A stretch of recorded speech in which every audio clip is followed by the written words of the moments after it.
A very good morning to all dear students. आज की company law की class में हम winding up of the company first को ही कंटिन्यू कर रहे हैं। इसका आज हम पार्ट 2 पढ़ेंगे। वाइंडिंग अप के दो तरीके के होते हैं। समापन की जो विधियाँ होती हैं वो दो तरीके की है। एक पहला है winding up by the tribunal and second है voluntary winding up. Tribunal winding up को हम बोलते हैं अधिकरण द्वारा समापन, जिसे अनिवार्य समापन कहते हैं। It is also known as compulsory winding up, और स्वैच्छिक का मतलब होता है अपनी इच्छा से वॉलंटरी वाइंडिंग अप। तो आज की क्लास में हम स्टार्ट कर रहे हैं winding up by the tribunal. Winding up by the tribunal is also known as compulsory winding up. अब इसका जो आधार होता है वो क्या रहेगा वो हम देख लेते हैं। किस आधार पर ये जो कंपल्सरी वाइंडिंग अप है या ट्रिब्यूनल के द्वारा जो वाइंडिंग अप है वो करी जाती है। पहला पॉइंट आता है, if the company is unable to pay its डेब्ट, अगर कंपनी अपने जो ऋण है उसका भुगतान करने में असमर्थ हो जाती है तब। सेकेंड पॉइंट आता है, if the company is passed special resolution for the winding up by the tribunal, अगर कंपनी ने स्पेशल रिजोल्यूशन पास कर दिया है कि ट्रिब्यूनल के द्वारा हमें वाइंडिंग अप करनी है।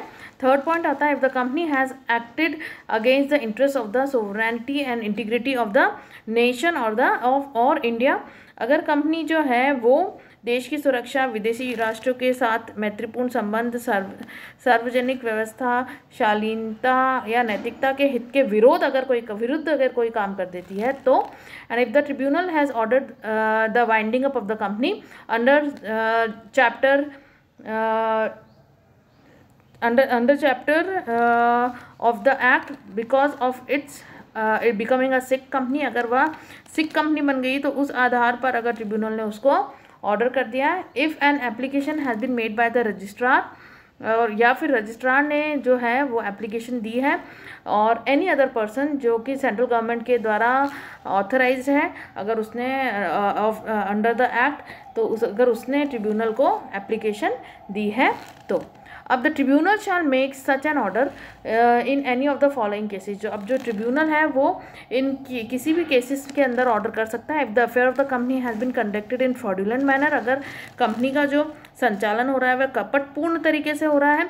If the company has formed a fraudulent और लॉफुल पर्पस, या कंपनी को जो बनाया गया है वो ही फ्रॉड और लॉफुल पर्पस के हिसाब, या फिर if the person concern in the formulation of the management of affair of the company has been found guilty और फ्रॉड और मिसफिसेंस और misconduct in connection thereof, अगर ये तीन रीज़न रहते हैं तो जो ट्रिब्यूनल है वो ऑर्डर कर सकती है for compulsory winding up. Next point लेते हैं, if the company has made a default in filing with the registrar it's financial statement, अगर कंपनी जो है उसने डिफ़ॉल्ट करा है, रजिस्ट्रार को फाइनेंशियल स्टेटमेंट की फाइलिंग नहीं करी या एनुअल रिटर्न फाइल नहीं करा है, जिस in the last preceding 5 consecutive financial years में अगर उसने ये डिफ़ॉल्ट कर दिया इन दोनों स्टेटमेंट में, तो भी ट्रिब्यूनल कंपल्सरी वाइंडिंग अप के लिए ऑर्डर कर सकता है। लास्ट पॉइंट है इसके अंदर, if the tribunal is in the opinion that it is just and equitable and that the company should be wind up, या फिर ट्रिब्यूनल को लगता है कि ये न्यायपूर्ण है और समतापूर्ण है कि कंपनी को बंद कर दिया जाए, उसकी राय में अगर उसको ऐसी फीलिंग होती है तो वो ऑर्डर कर सकता है। नेक्स्ट पॉइंट लेते हैं, company's inability to pay its डेब्ट, कंपनी की असमर्थता ऋण चुकाने में कब हो जाती है। The company is deemed to have been unable to pay its डेब्ट इन द फॉलोइंग केसेस, जिसमें पहला पॉइंट हम देखते हैं, मांग पर ऋण चुकाने में असफल होने पर फेलियर टू पे ऑन डिमांड, अगर जो कंपनी है वो जो उसके जो भी लेनदार से के प्रति 1 लाख से अधिक राशि चुकाने में उत्तरदायी होती है, और वह लेनदार कंपनी को अपना धन चुकाने की मांग करता है, और कंपनी और जो उसने मांग पत्र है उस तिथि से 21 दिन के भीतर अगर वह धनराशि नहीं चुकाती है और लेनदार की समुचित संतुष्टि अगर उसको नहीं होती है, तो वो क्या कर सकता है, ऋण चुकाने के लिए ये माना जाएगा कि कंपनी जो है वो ऋण चुकाने में असमर्थ है, और ऐसे मांग पत्र कंपनी के पंजीकृत कार्यालय पर पंजीकृत डाक या अन्य प्रकार से पहुंचाया गया हो।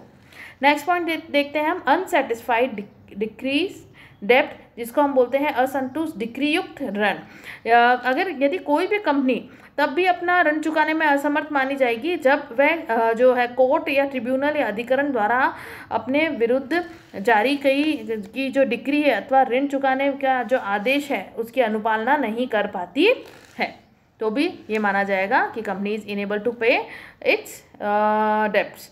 नेक्स्ट पॉइंट है प्रोवाइडिंग इनेबिलिटी टू पे डेब्ट्स और कमर्शियल इंसॉल्वेंसी। थर्ड पॉइंट देखते हैं ऋण चुकाने में असमर्थता सिद्ध करने पर अर्थात व्यापारिक दिवालियापन करने पर। कोई भी कंपनी जब तक अपने ऋणों को चुकाने में असमर्थ ही मानी जाएगी जब तक अधिकरण के समक्ष यह सिद्ध ना कर दे कि वह अपने ऋण चुकाने में असमर्थ है। और कोई भी कंपनी अपने ऋणों को चुकाने में असमर्थ है अथवा नहीं, यह बात का निर्णय करते समय अधिकरण कंपनी के जो संदिग्ध अथवा भावी कॉन्टिंजेंट या प्रोस्पेक्टिव दायित्व को ध्यान में रखता है। नेक्स्ट पॉइंट लेते हैं हम इसके अंदर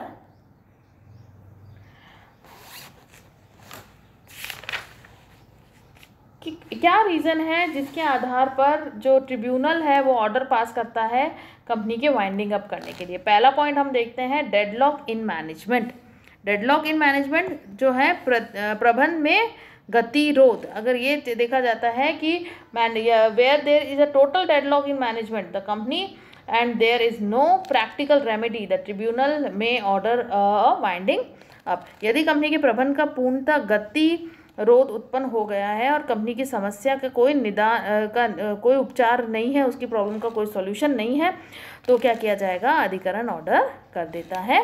सेकंड है कंपनी का आधार समाप्त होने पर। जो कंपनी का मूल आधार था वही समाप्त हो गया है, ठीक है। जैसे जब कंपनी के जीवन के आधार या कंपनी की विषय वस्तु ही समाप्त हो गई हो, जिस विषय के लिए हमने उसको बनाया था, उसका निर्माण किया था, वो ही समाप्त हो गई है। या जब कंपनी का मूल उपदेश ही असफल हो गया, जो कंपनी का मूल उपदेश था, कंपनी का जो मेन ऑब्जेक्टिव था वही ख़त्म हो गया है, तो भी क्या माना जाएगा कि कंपनी का जो आधार है वो समाप्त हो गया है।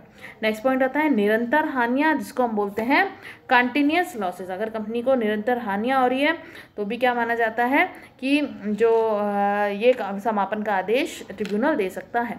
ऑपरेशन इन ऑफ माइनॉरिटी, जिसको अपन बोलते हैं कपटपूर्ण या विधि विरोध, ये जिसमें हम बोलते हैं इसको अल्पसंख्यक अंशधारियों के प्रति अन्याय। अगर ऐसा है कि अल्पसंख्यक अंशधारी है, अगर उनके प्रति अन्याय पाया गया है तो भी ये आधार बनता है वाइंडिंग अप का।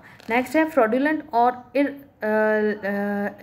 इलीगल पर्पस, या फिर कंपनी का ये देखा जाता है जो कंपनी का जो निर्माण किया गया है वह कपटपूर्ण या विधि विरुद्ध उद्देश्य के लिए करा गया है, फ्रॉड करने के लिए किया गया है। नेक्स्ट पॉइंट लेते हैं पब्लिक इंटरेस्ट, जिसको अपन बोलते हैं जनहित। अब वो जो कंपनी है वो जनहित के लिए काम नहीं कर रही है और ये अच्छा है कि वो उसका बंद हो जाए, तो ये ज़्यादा देश के लिए अच्छा है, पब्लिक के लिए अच्छा रहेगा।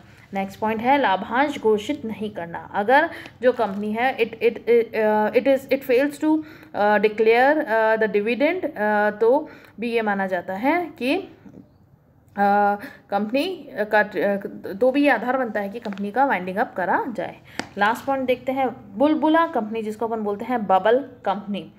यदि कोई कंपनी ऐसी कंपनी है जो कोई कारोबार नहीं करती है, दिखाने के लिए बनाई गई है, अथवा जिसकी कोई संपत्ति नहीं है, वह उसको हम बबल कंपनी या बुलबुला कंपनी कहते हैं। इस प्रकार जो कंपनियां बनाने के में कुछ ही दिनों में जनता की धन एकत्र कर रातों रात भाग जाती हैं, उन्हें फ्लाई बाय नाइट कंपनी कहते हैं। ऐसी कंपनियों की समाप्ति के आदेश इस आधार पर दिए जा सकते हैं। तो ये बबल कंपनीज हैं, इसके भी आदेश निकाले जा सकते हैं। अब इससे रिलेटेड जो आपका क्वेश्चन बनता है इस आज की क्लास से, या आज के टॉपिक जो मैंने आपको पढ़ाया वो है right the grounds of winding up by the tribunal. Means compulsory tribunal का क्या आधार होता है, वो आधार आपको मेंशन करना है। अगर इससे रिलेटेड आपको कोई भी क्वेश्चन है, क्वेरी है, तो आप मुझसे व्हाट्सएप ग्रुप पर पूछ सकते हैं। Thank you so much.